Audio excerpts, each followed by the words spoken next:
All right, so now that we've gone through the philosophy when it comes to closing and closing mastery, we're going to go into a little bit more strategy with starting off in low ticket closing. Because as much as you might feel that low ticket closing is, something that you don't necessarily need to learn, I'd say that this is the best way that you can earn your stripes if you have never done any type of closing before, because high ticket can be quite daunting, uncomfortable, and low ticket is a great way to get practicing because there's a lot more people who will buy low ticket than will buy high ticket. So you get the experience and you can get the memories of being able to close.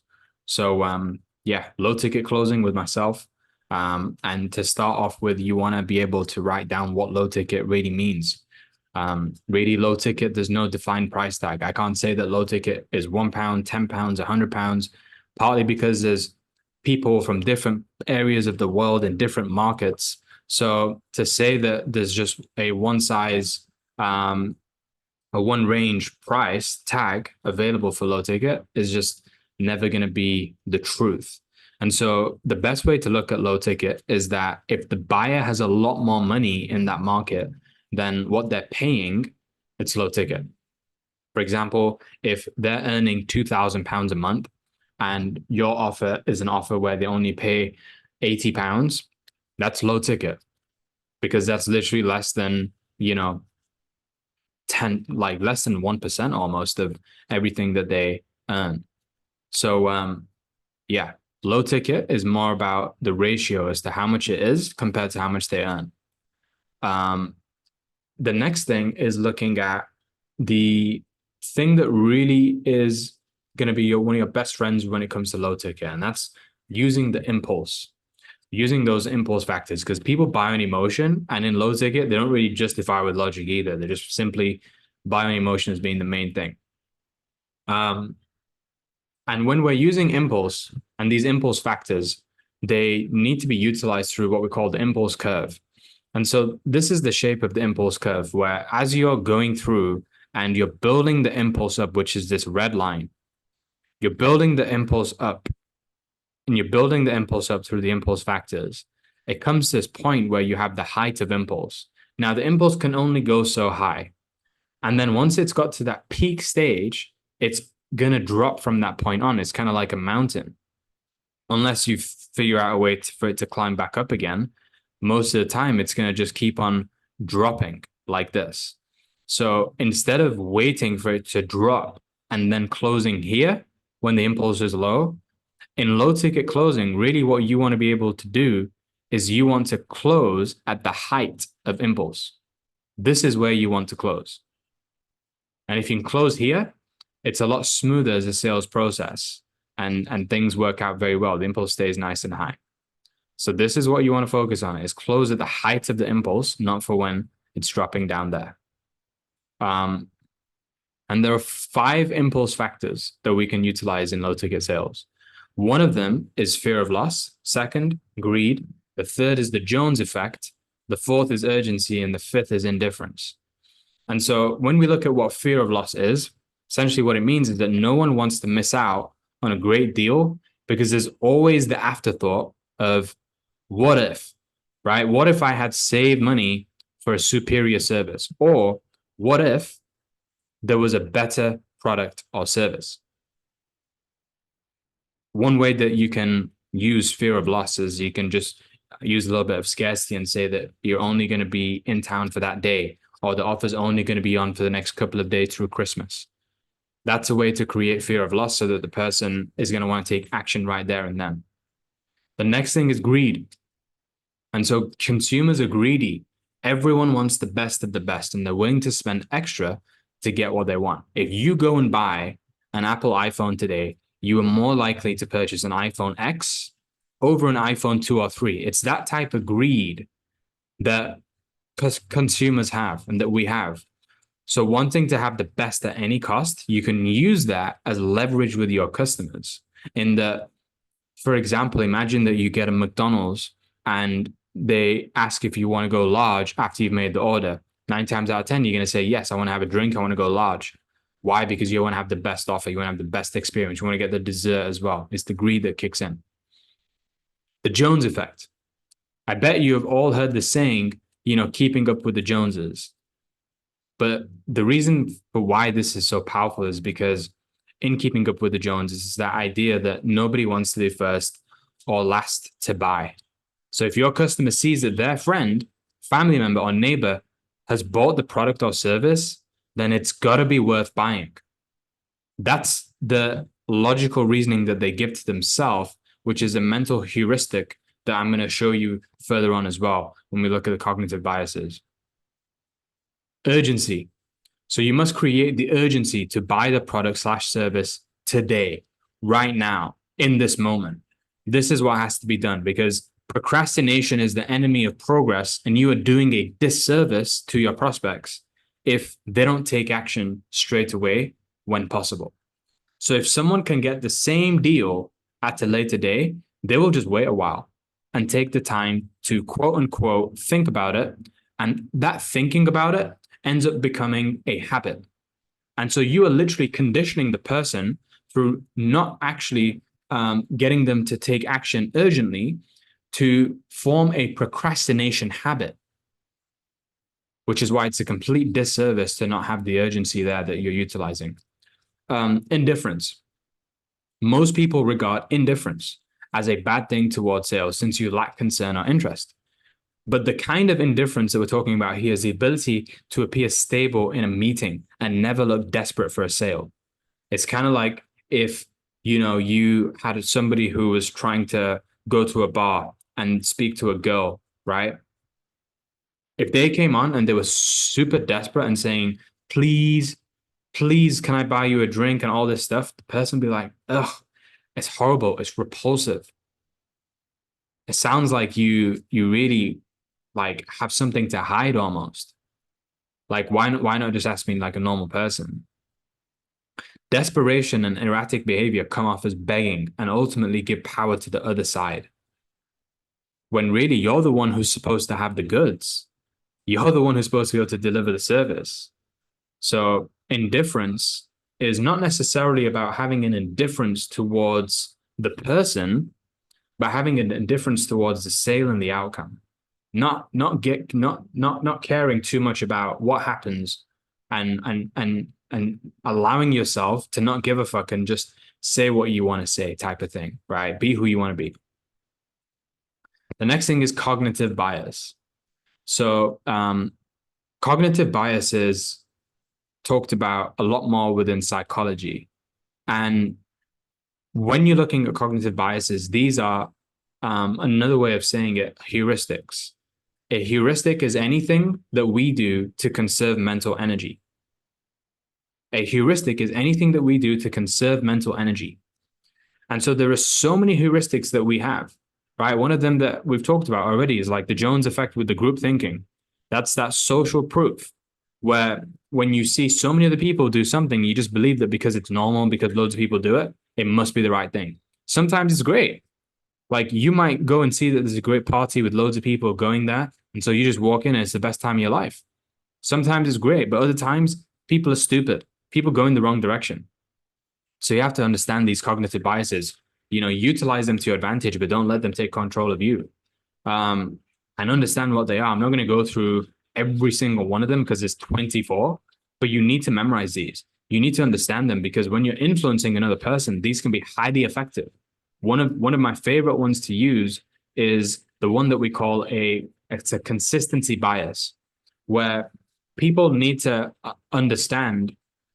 People need to remain consistent because if they don't, then it messes up how they have their reputation.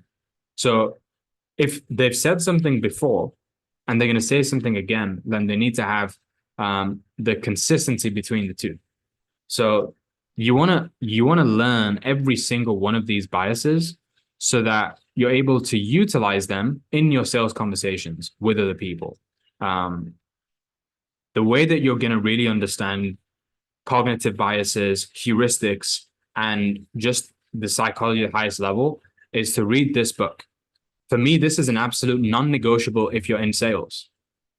Absolute non-negotiable. There's no way that you can avoid reading this book. Every single person at the highest level has all read this book, Influence: The Psychology of Persuasion, because otherwise you don't know what game you're playing. Like you really, you're acting as if you're an amateur. That's the best way I can describe it. So you have to read this book. Now there's 3 ways to sell in low ticket, right? And this applies to high ticket too, but there's 3 ways to sell. In order to sell, there must be the conditions present for a prospect to lower their action threshold after being put into, and I should say, a buying state, an emotional state that must exist for the prospect to buy. And so the first type of way that we can get somebody into a buying state is through shock. I remember when I used to do door-to-door sales, and there was this one guy called Keith who he was so funny because he knew that if he was to get a person into a state of shock, he would have a sale. And so he would have this thing that he would do where it was such an over-exaggerated way of putting them into a state of shock by reciprocating it in how he would act shocked for the person and then they would act shocked to him. And so he would have this level of shock where he would literally, when the person tells them how much they're paying for their gas and electric, he would jump out of his freaking seat. He would jump and he would take like 3 jumps back and go up 3 times. It was hilarious. And people would laugh at him too. But laughing is one of the buying signals, right? That we can have within sales too. So yeah, you need to be able to watch out for those buying signals. Is the person laughing? Is the person warming to you? Do they have open body language? These are things which are buying signals that you want to capitalize and then close at that height of impulse. But to get them there, you got to be able to, 1, shock. The next thing you got to do is you got to excite. Excite meaning that you're going to get this person raised in terms of their energy. Now, one thing that you don't want to do with excite is that your energy, if you're speaking in another conversation with another person, doesn't want to be 100%, 100 miles an hour, whilst the other person is at 1 mile an hour, right? You want to be 10% above them. You want to meet them where they're at, and then from there, allow them to ascend to a higher level of energy. And you keep on leading that person through that until they get to 100%. But you don't start at 100% when you're exciting. Putting them into a state of excitement is one of the best ways that you can put them into a buying state. And the third and final thing is agreements. If you're having a disagreeable conversation with your prospect, where you are arguing with your prospect, where you are telling them that you're right and they're wrong, this is the worst way to sell. Instead, what it wants to be is no matter what the prospect says, even if the initial reaction is that you want to disagree, you must have the discipline to agree. Agreeing in a conversation, a sales conversation, is a discipline. Because it's so easy to give into that instant, immediate gratification of saying that you're right instead of not necessarily pretending that you're wrong, but understanding why they're right. Understand why they're right and see things from their perspective. And then from there, agree with what they're saying from their perspective. But then also at the same time, you can help them to see how you see things as well. And you can have an agreeable conversation. One of the best books to read to understand how this works in having agreeable conversations is Dale Carnegie's How to Win Friends and Influence People, which is one of the most selling, best personal development books of all time. It's a great sales book. So yeah, next thing we're going to look at is the traffic light system. So the skill of prospecting within sales is not about converting non-buyers into buyers. This is a huge misconception. It's not about converting non-buyers into buyers. It's about finding the buyers and converting all those prospective buyers into clients. That's the game. And so when we look at the actual distribution of where the buyers are, we actually see that 90% of people in your market are buyers. Because this is a mistake over here. This should actually say buyers. I'll have to change this one.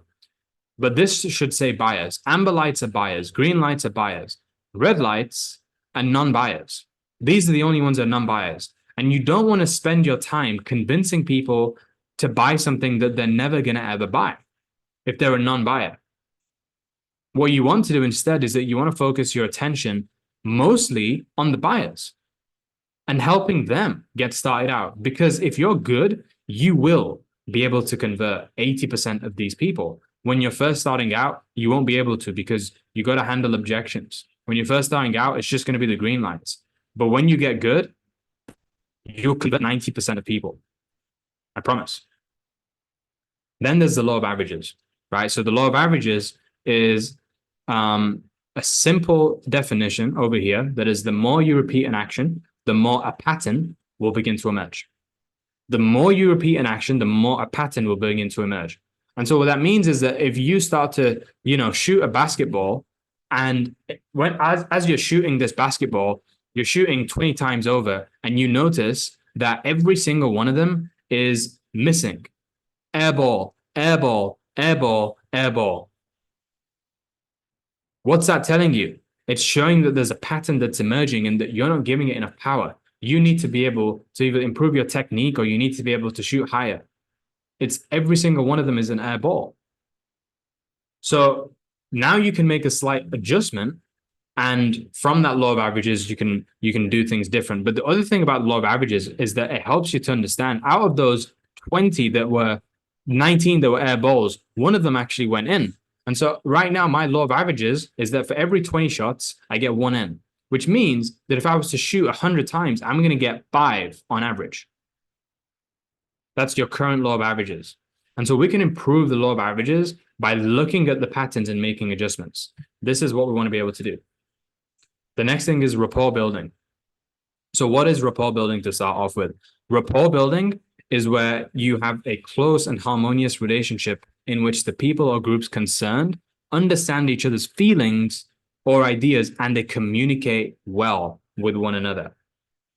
So if somebody is very receptive, they're open, they're sharing, this is because of the rapport that either you put them into or they put themselves into by coming into this conversation. Rapport means to bring back in terms of the origin as well. So it is imperative that you have rapport with the prospect during the sales process and the close, because this ultimately is the buying state that will allow them to buy. If a prospect is not in a buying state, they will never buy anything. And so putting them into the rapport is the ultimate buying state that the prospect can get into. And there's only 2 ways to build rapport. One of them is what is, I would say, the way that you would do it if you're going to be working more in a professional business sense, selling something high ticket. That's showing that you are, or that you have what someone wants that they don't have. And if they can see that you have something that they don't have, but it's something that they want, you will automatically be in rapport in that conversation because they're a lot more open and receptive. The second way is showing that you are like the other person and that they are like you. Anytime that they give you an opportunity by they're saying, oh yeah, I'm from the UK. Awesome, I'm from the UK as well. What part of the UK? I'm from Manchester. No way. My parents are from Manchester. Awesome. Builds rapport. The connection has been made. And so that's really what rapport is. It's about having that connection between you and the prospect. The next thing is about closing essentials. So when we're looking at these closing essentials, this is a simple framework where instead of having to lean onto a script, because the problem with most salespeople is that they're always asking for what's the script? What's the best question? What's the best way to close? Like, what's the best one-liner that you can give and all this stuff? You got to throw that out the window. Why? Because if you are leaning on a script, then it means that you're going to be easily replaced by a robot. That's all it means. Anybody else can do your job. And so you lose your value in the marketplace. But if you can close and you can bring a human element to the close by bringing your personality and your own uniqueness to it, then that's where you have your advantage and people will want to buy from you more than anyone else. And so the only way you can have that is through having these closing essentials where you don't necessarily lean onto a script, but more so it's a framework. And this framework is not just a chronological framework. I do recommend that you do go in this order, but at the same time, it's like, if you get the money belief before you get the one which is about emotional need, that's fine. Really, this is about having a natural conversation. And then through that natural conversation that's been had, let me go back to that page. It's about having a natural conversation. And through that natural conversation, you end up going through all of these check marks. And so you don't want to see it as a tick box exercise where it's about, let me quickly get this one, then this one, then this one, there's this one, then this one, because then it feels it's a sale. Instead, it wants to be more like a conversation where every single one of these has been ticked off at some point. So I would definitely say that before you go into the transition of the pitch and getting the trust and all this, you want to have done these four, right? And you can potentially even put the support above this. The transition and the trust is really what I'm getting towards the end of the sale. But other than that, it can be done at any point in more of a conversational manner. And all I want to do is I want to check every single one of these off. I want to make sure that I've got an emotional need of the pain and the desire by widening that gap, helping them see that there is a gap and then widening that gap with the emotional need and knowing what that emotional need is, one of the 6 human needs. And I want to take notes on the call as a professional as I'm doing this. If I'm not taking notes, I am not acting as a professional. I'm acting as an amateur. And if you want to get paid like an amateur, you'll get paid like this is a hobby, which is not much at all. If you want to get paid like a pro, you got to take notes. The next one is money. And I like to ask the question, instead of how much money do you have, I like to ask how much money will it take you to replace your current income? If this is an opportunity, right? How much money to replace your current income? Why? Because that way it's not as invasive. That way they're going to give me how much money that they have by telling me how much they need as a goal to replace it. It's a way of being able to kind of sneakily get around it, right? Then you have the doubt belief that has to be begot. And this is just a simple question of, why not do it yourself? Why haven't you done it already? What's taking you so long? Getting them doubt in their own abilities to do it themselves, but then at the same time, building that belief in us and how we are the only option for them if they do want to succeed, if they're going to get any results. The cost one is why now? What if nothing changes? You have to help them build a belief that by doing nothing, things are going to get worse. And so you want to ask that question, what if nothing changes? Why now? How would it make you feel in 6 months' time if what you described was to happen, if nothing changes, ended up happening in your life? How would that make you feel? And then build that cost belief and write notes. The transition is what we call your pitch, right? And the pitch codex is just simply a simple framework where you are going to offer your unique mechanism and your USPs so that the prospect understands what they are and what they get. And you're going to say it in a way where you link it back to the emotional need. So if I'm going to do the pitch codex, for example, the transition, and I'm selling what is our low ticket offer right now, I'd be like, so here's the thing. Number one thing I want to do is do what we call a high level promise. You want to write this down.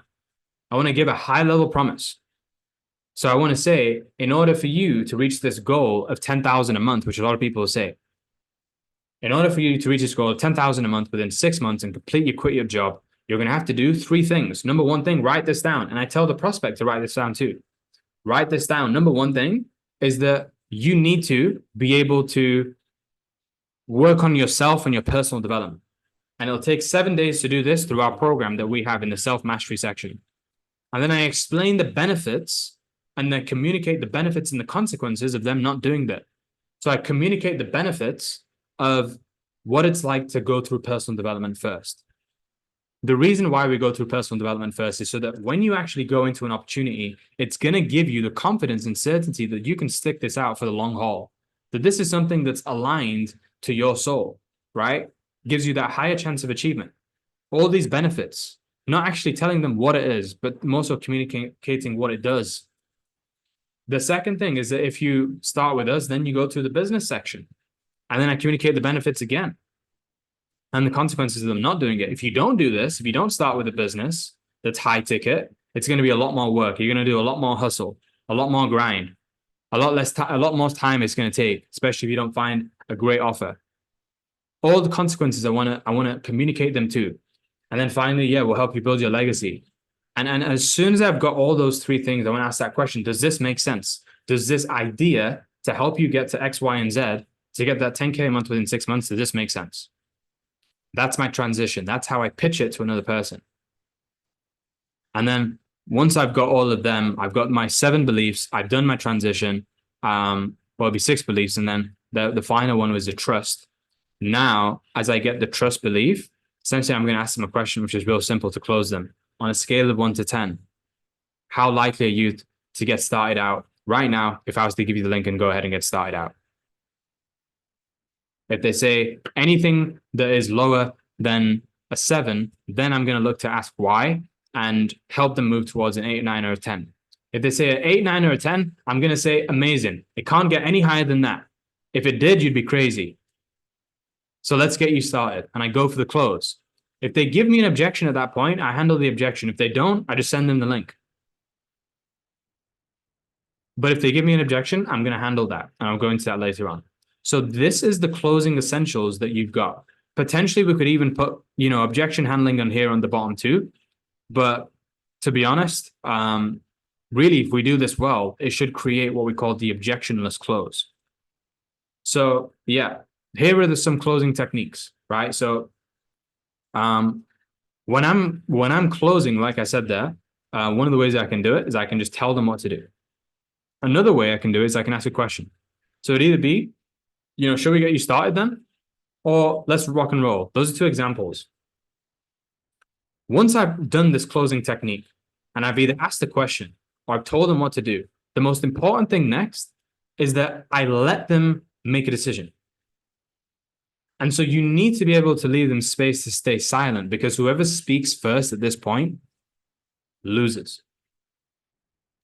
If you ask that closing question, if you tell them what to do and then you speak, you fucked it automatically. 9 times out of 10, they're going to hesitate because you didn't have that certainty when you actually left it.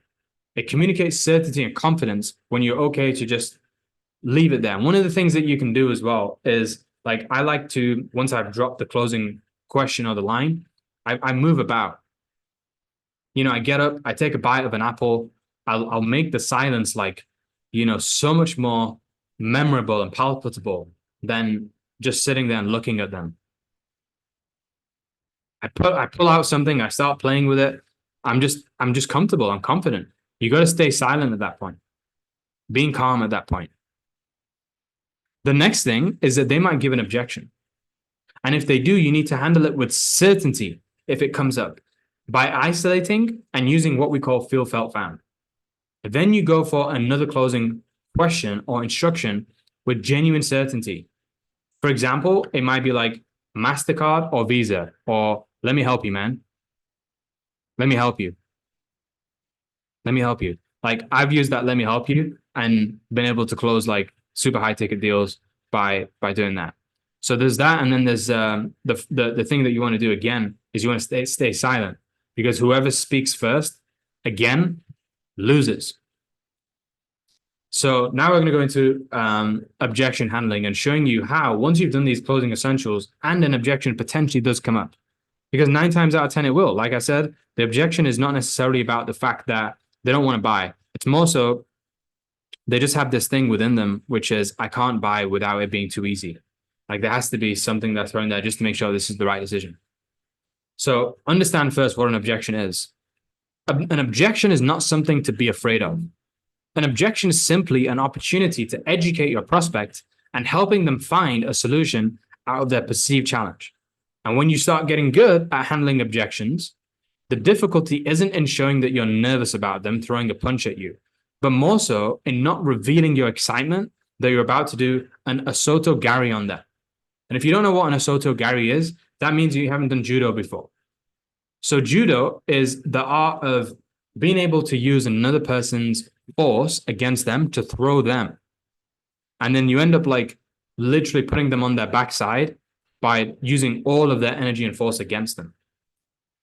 So just like the practice of judo, the masters at objection handling are not the ones who will use their own brute force to throw the opponent, but to leverage the force that the opponent brings to them and to use that against them, to put them down in their place. Judo and objection handling is also like a game of chess. Once you get good and are up against people who think that they have some unbeatable objections to throw at you, you must use your mind more to beat the person with strategy instead of tactics, where tactics is short term, strategy is long term. Tactics is if you're playing chess and you're just looking at it one move ahead, you're also playing a game of checkers instead of a game of chess. Strategy is about playing 4, 5, 10 moves ahead of the actual prospect. And in order to get the checkmate move against a good player, you need to have gone through already in your mind all the potential moves that they can come to you with beforehand and be playing a minimum of 3 to 5 moves ahead. Once the checkmate is complete, the player will shake your hand and agree to do the deal, just like they do at the end of a game of chess. So when it comes to objection handling, there is a simple 5-step process, or I think it's a 6-step process that I'm going to take you through right now, where you can use that for every single objection that you get given. The number one thing that you want to do when you get given an objection is that you want to stay calm. And there's a reason why at the highest level of any sport, the best players are not necessarily the ones who are the most athletic or skilled, but they're the ones who have the best emotional intelligence and the ability to stay cool under pressure. For example, Usain Bolt, Floyd Mayweather, Roger Federer. Go and watch what they're like, or if you've either seen them before they start the game, before they go into the arena, and even when they're in, they get into this flow state where they are calm under pressure. In those moments where it's like they literally have one opportunity, one moment. It's like Eminem 8 Mile. One shot. What does he say? You're either gonna take it or let it slip, something like that. I was about to rap the entire thing, but if you haven't seen the 8 Mile, go and watch the 8 Mile as well. Great movie. But every single one of these athletes, they all have the ability to stay calm under pressure. And you have to see yourself when you're closing as an elite athlete, where when the objection comes, this is the opportunity. This is your moment. This is the shot. So you're either going to take it or let it slip. Step 2, identify the objection. Once you have stayed calm, now the first thing you got to do is you have to identify the objection. You cannot find a solution to a problem if you don't exactly know what the problem is. And some prospects, what's going to happen is they're going to give you a smokescreen objection, which isn't the true objection. And if you handle this and then find out it's not real, you waste their time. You give away your process and you allow them the ability to stay in their comfort zone and stay stuck, which means you've not been able to impact and actually serve and help this person. The objection is the target you must acquire. And then when the opportunity is there, you must snipe it with one shot, one kill. The second shot that a sniper takes is always going to be harder because you've revealed yourself to the target and now they'll become a moving target. It's not impossible. It's just more difficult. So make sure that the first time you do it, you follow these steps. Be obsessed with the process, not with the outcome, right? Step 3 is isolate the objection. There's no point handling an objection unless the prospect confirms that the objection identified is in fact the real objection, since it's their decision. So once you can both agree that it is in fact the only thing holding them back, then you can proceed to handle it. Only once that you've identified this as the case. So what this looks like is when you isolate the objection, it's kind of like you putting a boxer into a corner, and from that point, you can knock them out. But you can't knock them out until they've been put into the corner, unless it's going to be a surprise attack, which just gets them in straight away. Really, it needs to be they're boxed in, and then from there, boom, like you've got them. They've got nowhere to go.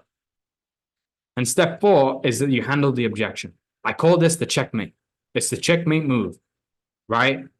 So you planned it all out. You've got the strategy in place. You've seen it happen.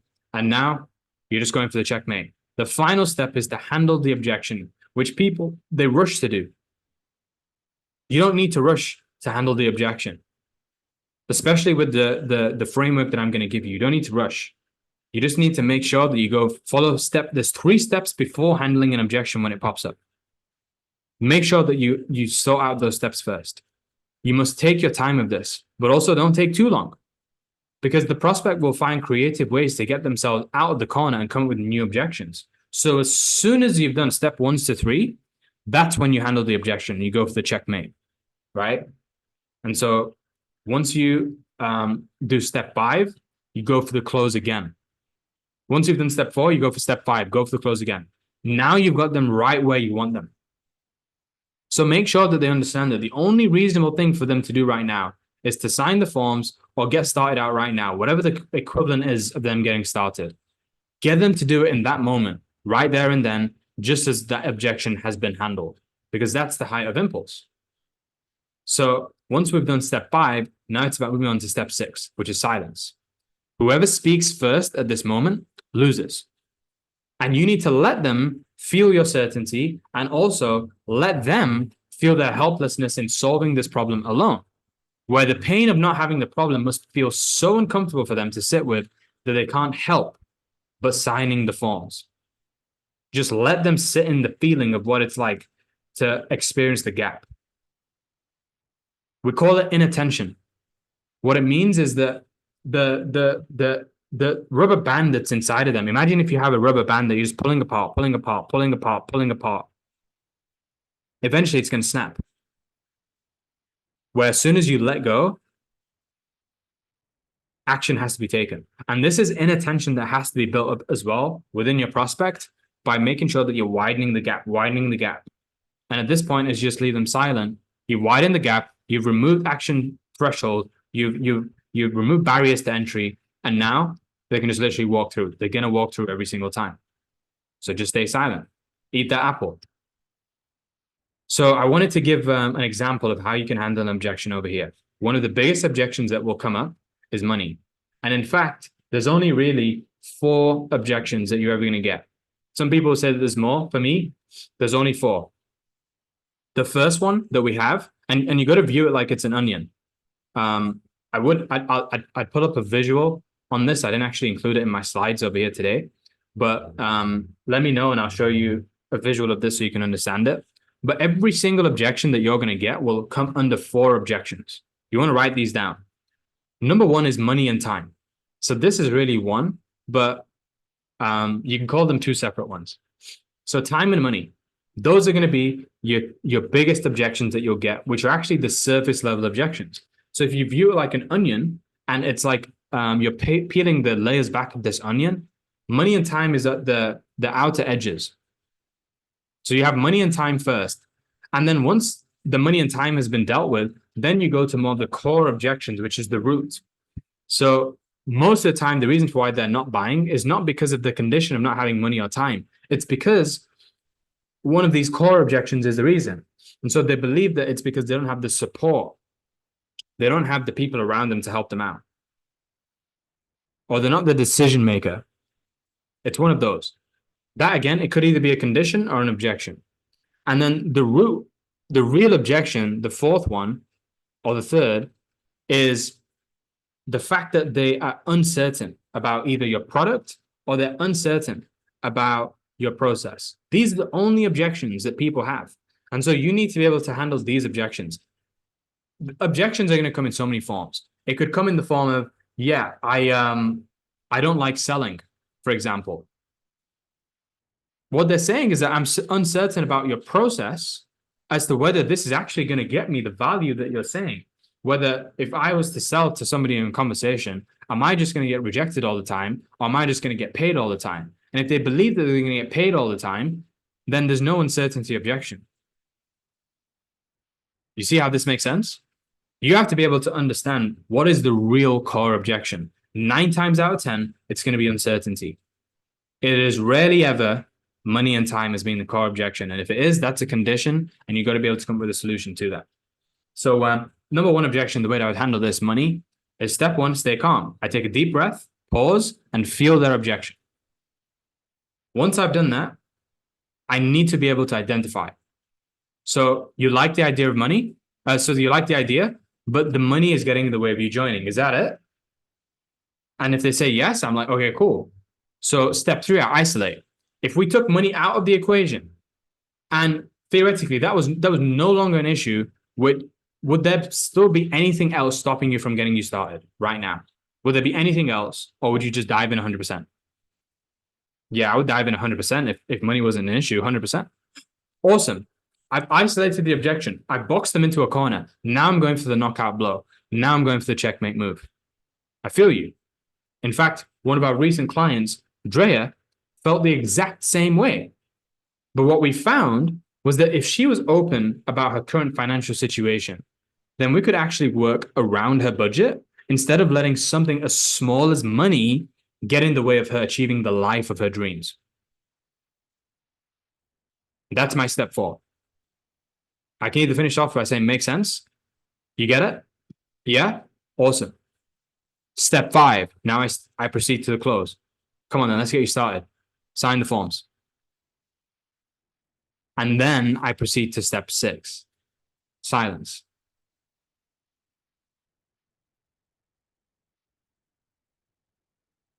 Okay, I'll do it. Let's do it.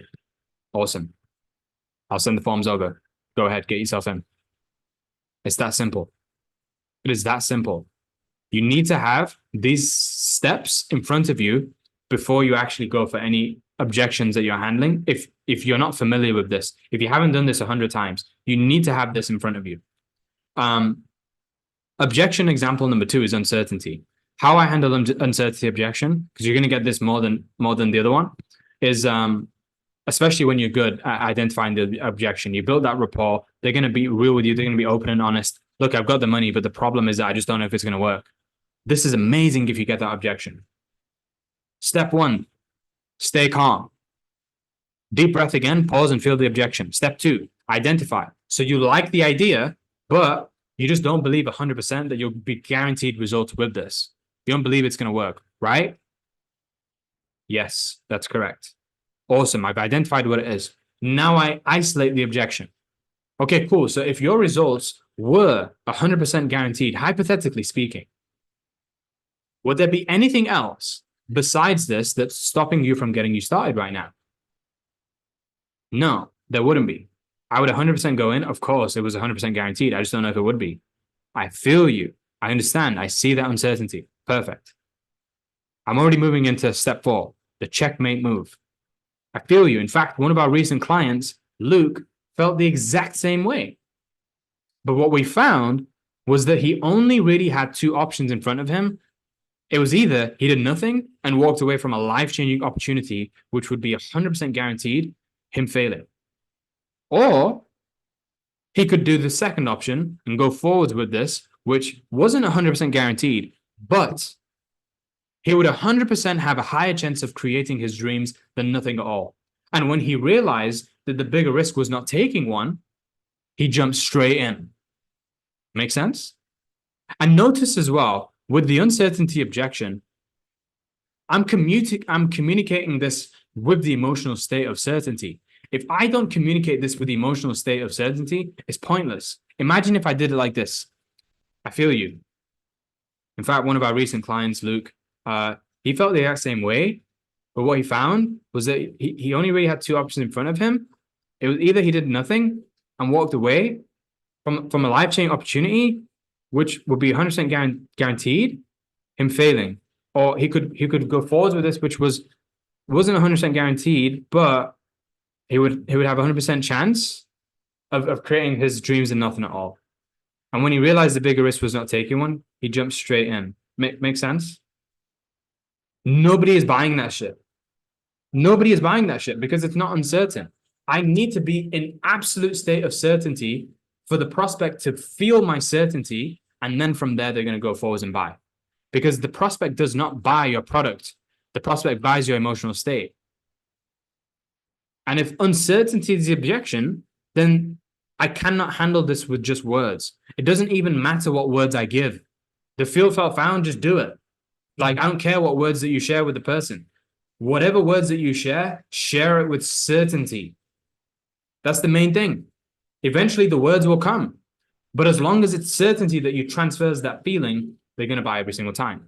And after this, I go for the close. What are we waiting for? Stop playing around. Let's rock and roll. Let's do this. Step 6, silence. I got my bite of my apple, scratching my beard, playing with my hair, relaxed, confident, let the person make the decision, knowing that you just checkmated them. That's what you got to do. So this is a super fun thing to do. I really love objection handling within closing. And yeah, this is really what it's about. And you can see how much of a simple formula and a system that you can use in order to handle any objection, to which the objection is now an opportunity to close more than anything. That's really it. And so if you start seeing objections as opportunities, man, it's going to completely reframe how, like, you almost get excited when somebody gives you an objection. You're like, oh, this is awesome. We're about to go for the close. You made it so easy. I love that you just brought me to a straight line. Perfect. So yeah, this is everything that I wanted to share today. When it comes to low ticket closing, you'll be able to close as many deals as you want using these simple formulas and strategies. And yeah, hope that you've taken some value from this. And we're going to move on to the high ticket stuff next as well. So definitely pay attention to that. But if you have any questions around this, let me know. And we'll be able to help you out with this going forwards too. Thanks for watching. And I'll see you on the next one.